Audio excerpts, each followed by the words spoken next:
सभी लोगों का फिर से स्वागत है दोस्तों, शेकाना ग्लोरी मिनिस्ट्रीज की तरफ से। आज हम सीख रहे थे उपवास के बारे में। इसका दूसरा भाग देखेंगे।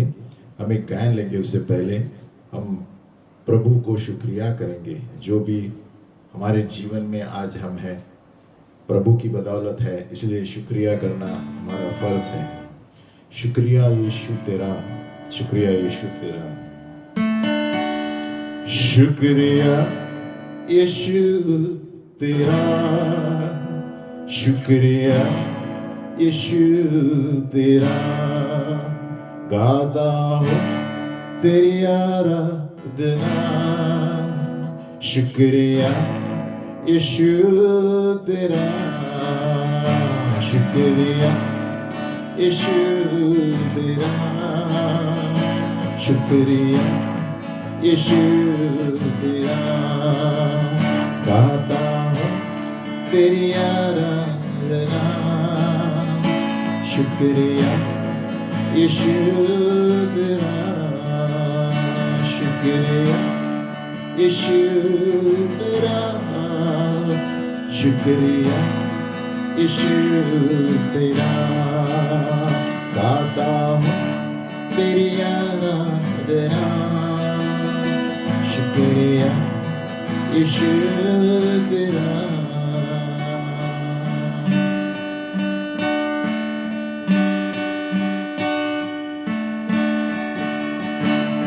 तेरे कदमों से मैं चंगा हुआ, खून बहाने से मैं शुद्ध हुआ।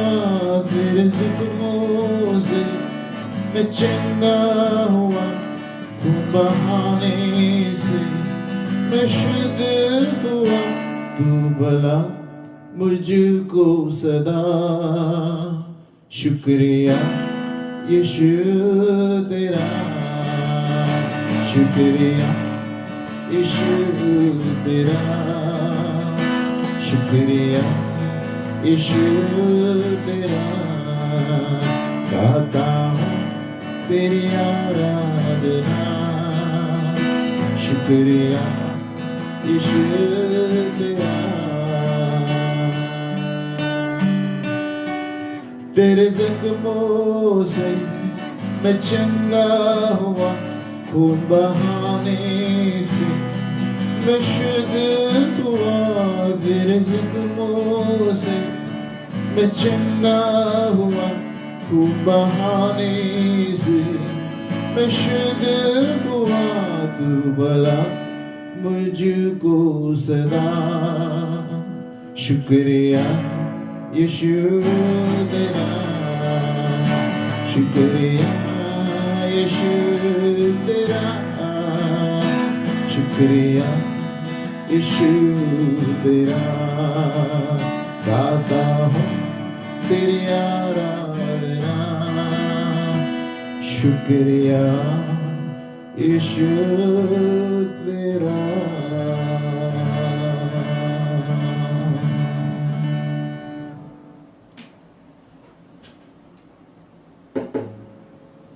हर चीज के लिए हमें शुक्रिया अदा करनी है, जो भी प्रभु ने हमारे जीवन में किया है और करेगा भी। छोटी छोटी चीजों के लिए जब हम शुक्रिया करते हैं, प्रभु हमें और आशीषें देता है और चमत्कार करता है हमारे जीवन में। बाइबल के अनुसार, वचन के अनुसार हम कई बार पढ़ रहे थे उपवास के बारे में।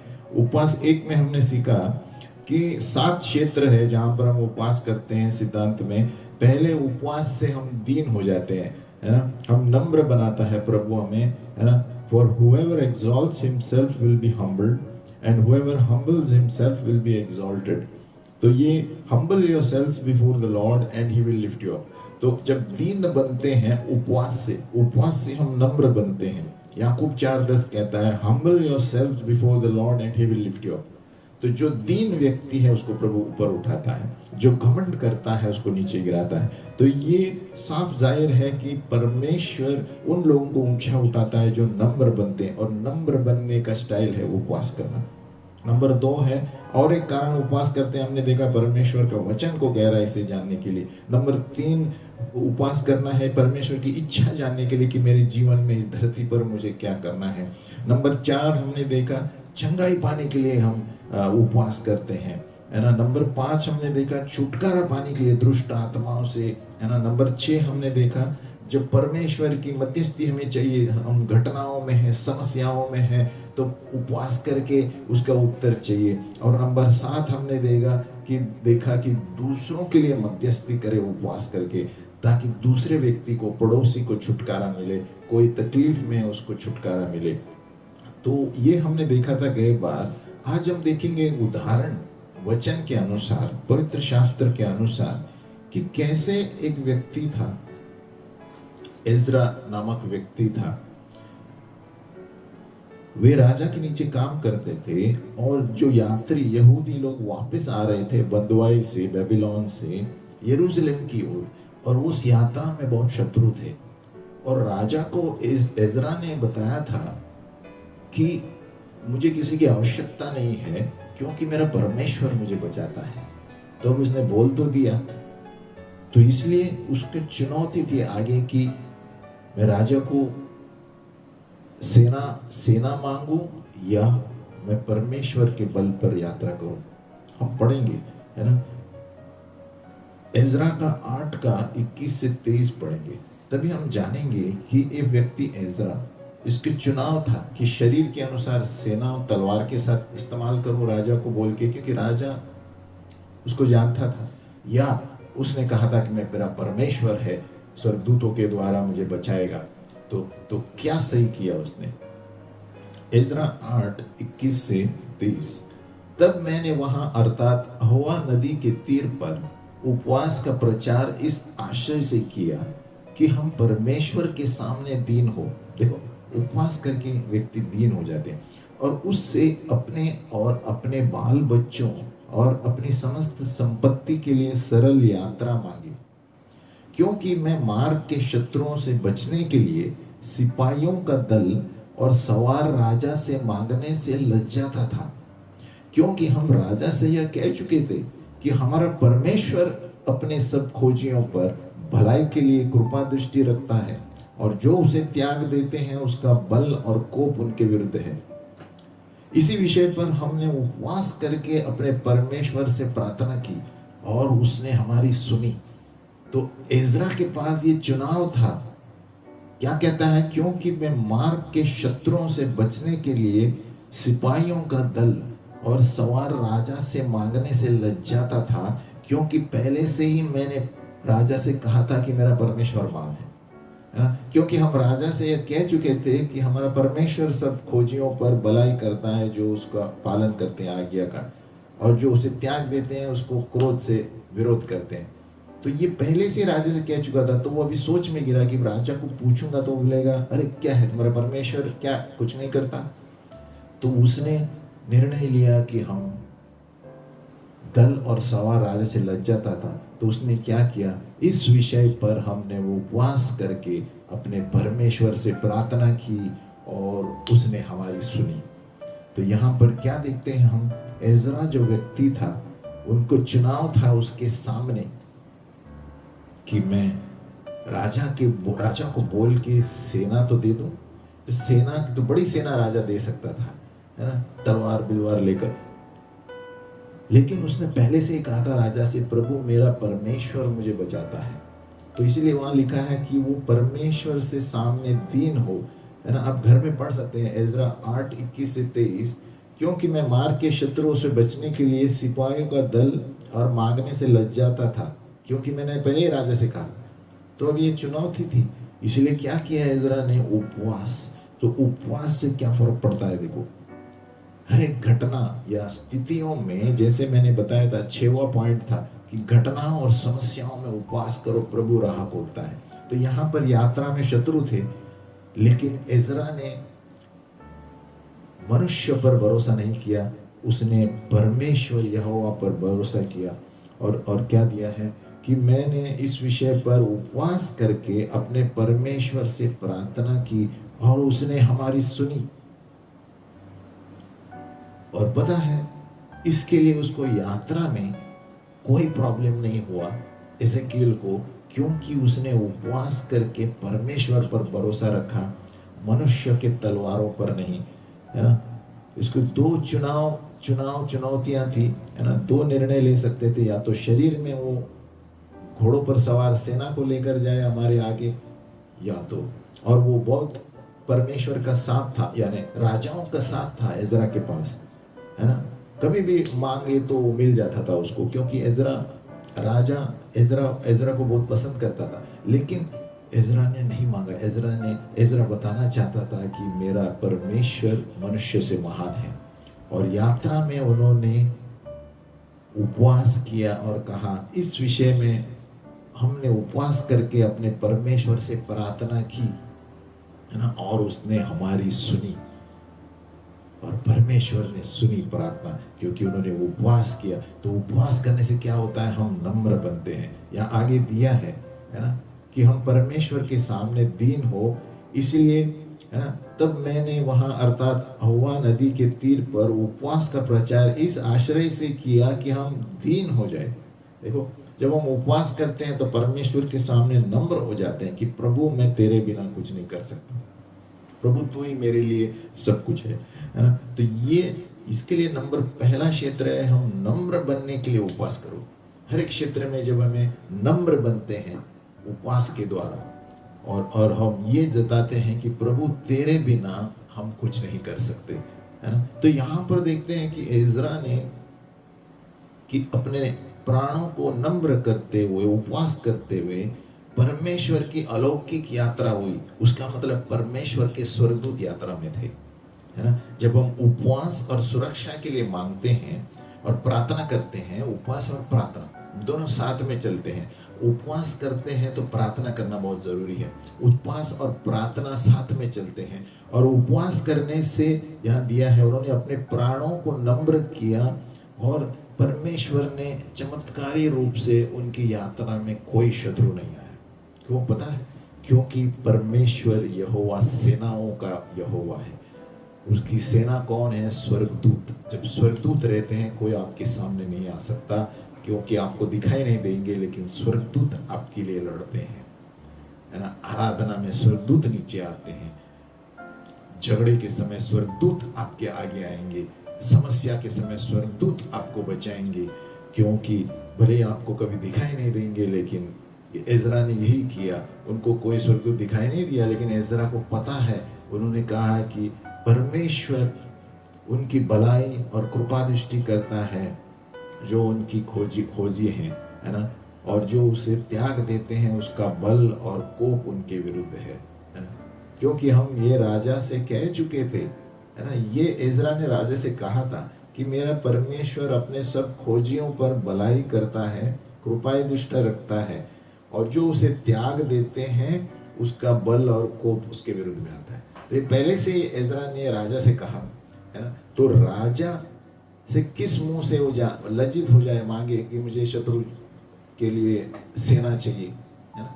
इसलिए उसने चुनाव किया कि प्रभु मैं उपवास करूंगा, क्योंकि तू मनुष्य से महान है ना। इज़रा ने क्या किया? उसने कहा इस विषय पर हमने उपवास करके अपने परमेश्वर से प्रार्थना की, और परमेश्वर ने अलौकिक रूप से वो यात्रा जो थी यरूशलेम को जाने के लिए थी, है ना। और ये लंबी यात्रा थी, और ये यात्रा के बीच में शत्रु थे, उस समय चोर डाकू सब थे, है ना। लेकिन एजरा ने उपवास करके राजा से सेना नहीं मांगी, उसको मिल सकती थी, नहीं मांगी। उसने परमेश्वर पर भरोसा किया, और क्या किया? उसने उपवास, इस विषय में उपवास करने से प्रार्थना की, और परमेश्वर ने उसकी सुनी। तो एजरा परमेश्वर के द्वारा जीत गया, है ना। और उन्होंने प्रार्थना की, और इसीलिए क्या लिखा है? परमेश्वर ने उनकी सुनी। तो उपवास और प्रार्थना करने से परमेश्वर हमारे साथ रहता है। इतना ही नहीं, उपवास और प्रार्थना ये जताता है कि प्रभु हम नम्र हो रहे हैं तुम्हारे सामने, क्योंकि तू ही हर एक बंद रास्ता खोल सकता है। उपवास का जतन ये होता है, मतलब कि हम नम्र होते हैं, है ना। We humble ourselves, है ना? इसीलिए याकूब कहता है जो अपने आप को दीन करते हैं उनको ऊंचा किया जाएगा, और दीन करना है। जैसे मैंने बताया था, परमेश्वर हमें दीन नहीं कर सकता, हमें अपने आप को नम्र बनाना है। We have to humble ourselves, the lord is not going to humble. अगर जो परमेश्वर हमें दीन करेगा तो बहुत क्रोधित होकर करेगा, तो उससे पहले हम अपने आप में नम्र हो जाए, है ना। क्योंकि प्रभु अगर जो हमें नम्र बनाएगा तो वो ताड़ना देने वाला है, ऐसा है कि आप जिंदगी भर भूल नहीं पाएंगे। उससे पहले हम अपने आप को नम्र करें और कहे, प्रभु तुम्हारे बिना मैं कुछ नहीं कर सकता, ये मेरी गलती है। और इसलिए एजरा ने कहा, नम्र होकर प्रार्थना की, उपवास किया, और प्रभु ने सुन ली। और उनकी यात्रा में ना कोई भी हानि नहीं हुई, उनकी यात्रा में कोई भी अड़चन नहीं आई, क्योंकि उन्होंने उपवास किया और प्रभु पर भरोसा रखा। तो यहाँ पर हम दो चीजें देखते हैं। उपवास करने से घटनाओं या समस्याओं में परमेश्वर का अलौकिक साथ मिलता है, सुपरनैचुरल, साधारण भी नहीं, है ना। हम साधारण प्रार्थना करते हैं, लेकिन जब हम उपवास करके कोई चीज के लिए प्रार्थना करते हैं, यहाँ पर एजरा ने एक उदाहरण है हमारे लिए। उपवास करके प्रार्थना किया, राजा की सेना पर भरोसा नहीं रखा, लेकिन परमेश्वर पर भरोसा रखा, और यात्रा में किसी ने उसको कोई अड़चन नहीं लेकर आई, कोई भी अड़चन नहीं आई, लेकिन अलौकिक रूप से सुरक्षा मिली, है ना। उन्होंने परमेश्वर से मांगा और परमेश्वर ने सुन ली। यह दिया गया है 23 में। इस विषय पर हमने उपवास करके अपने परमेश्वर से प्रार्थना की और उसने हमारी सुनी। तो उपवास एक बहुत सामर्थ्यपूर्वक शस्त्र है हमारी। अभी इस यहाँ पर हम देखते हैं, यात्रा के समय, अच्छी यात्रा के लिए उपवास किया, क्योंकि वो यात्रा बहुत महत्वपूर्ण थी, और बंदुआई से, बबीलोन से यरूशलेम लोग आ रहे थे, और ये लंबी यात्रा थी, और खतरा था चोर डाकुओं का। उस जमाने में ऐसा ही था, है ना। यात्रा में कोई नहीं तो चोर चुराते थे, डाकू कब्जा कर लेते थे, है ना। और इसीलिए यहाँ पर एजरा ने उपवास किया, और रात को दिन में कोई भी समस्या नहीं आई। इससे हमें ये सीख मिलती है कि उपवास करना कितना जरूरी है। उपवास और प्रार्थना करने से परमेश्वर बीच में आके खड़ा होता है और हमारी समस्याओं को सुलझा देता है, बंद रास्तों को खोलता है। जहाँ कोई राह नहीं है वहां राह लेकर आता है। हम गायन लेंगे, हम ऐसे थोड़े थोड़े वचन पढ़ेंगे जिसके द्वारा हमारा विश्वास बढ़ेगा और हम प्रोत्साहित होंगे कि परमेश्वर ये कर सकता है। जहाँ पर कोई राह नहीं वहां परमेश्वर राह बनाता है, उपवास प्रार्थना के द्वारा। इसलिए हम और एक बार परमेश्वर से शुक्रिया कहेंगे और वही गाना लेंगे, शुक्रिया यीशु तेरा, शुक्रिया यीशु तेरा, शुक्रिया यीशु तेरा, गाता हूँ तेरी आराधना। शुक्रिया यीशु तेरा, शुक्रिया यीशु तेरा, शुक्रिया यीशु तेरा, गाता हूँ तेरी आराधना। शुक्रिया यीशु तेरा, गाड़े जाने से मैं गाड़ा गया, जीवित होने से मैं जीवित हुआ। गाड़े जाने से मैं गाड़ा गया, जीवित होने से मैं जीवित हुआ। अब रहूंगा संग सदा। शुक्रिया यीशु तेरा, शुक्रिया यीशु तेरा, शुक्रिया यीशु तेरा, गाता हूँ तेरी आराधना। शुक्रिया यीशु तेरा, गाता हूँ तेरी आराधना। शुक्रिया यीशु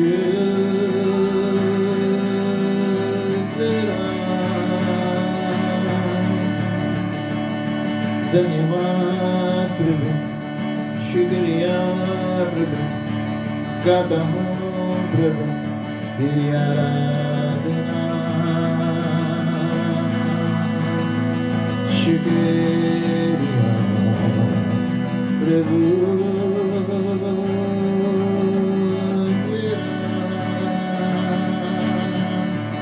ora bashi kiri kiri pedere de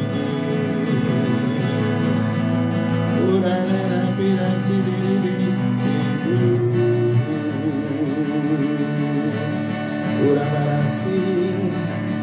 ora barasi te ora barasi ora bashi tere pedere ora la basi Ola masere tebu, ola la la la la, यीशु तेरा। आमीन। अगली बार इसे जारी रखेंगे। उपवास में हम देखेंगे किस किस तरह से लोग उपवास करते थे वचन में, और सुपर नेचुरली अलौकिक रूप से प्रभु बीच में आता था, है ना, साधारण रूप से भी नहीं, अलौकिक जगह। अभी तो हमने सिर्फ देखा यात्रा में दूतों के द्वारा प्रभु ने इज़रा की सुरक्षा की। आगे हम पढ़ेंगे, आगे हम देखेंगे ऐसे ऐसे जगह पर जहाँ पे उन्होंने उपवास किया और प्रभु बीच में आकर खड़ा हुआ। आमीन। अगली बार मिलेंगे।